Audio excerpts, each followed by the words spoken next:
కొత్తగా జన్మించుట అంటే ఏంటి అని ప్రభువుని ఆల్రెడీ వాళ్ళు క్వశ్చన్ వేస్తున్నారు అక్కడ. అంటే వివరణ తెలుసుకుంటున్నారు.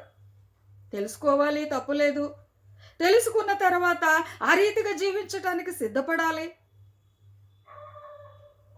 నికోదేమో అడుగుతున్నాడు దేవుణ్ణి. అందుకు నికోదేమో, ముసలివాడైన మనుష్యుడు ఎలాగు జన్మించగలడు? అంటే ముసలివాడంటే అర్థం ఏంటి? మనం ఆల్రెడీ భూమి మీద పుట్టాము, జీవిస్తున్నాము. మరలా మనకి మరొక జన్మ ఎలా ఉంటది? నికోదేముకు కూడా మనకొచ్చిన సందేహమే వచ్చింది.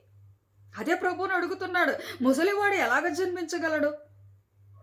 రెండవ మారు తల్లి గర్భమందు ప్రవేశించి జన్మించగలడా? ఈ క్వశ్చన్ ఇంకా వెరైటీగా ఉంది చూడండి.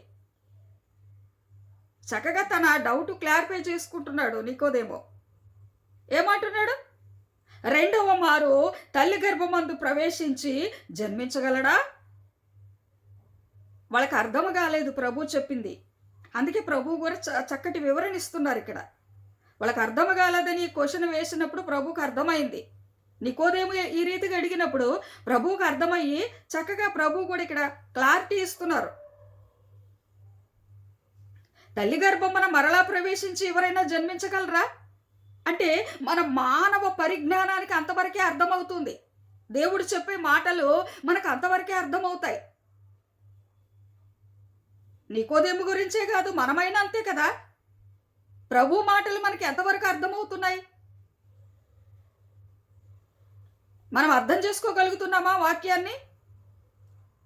దేవదేవుడు మాట్లాడుతున్నాడు కదా. నికోదేముకి ఎంత సందేహం వచ్చింది ఇక్కడ? ఒకడు తల్లి గర్భమున ప్రవేశించి మరలా జన్మించగలడా?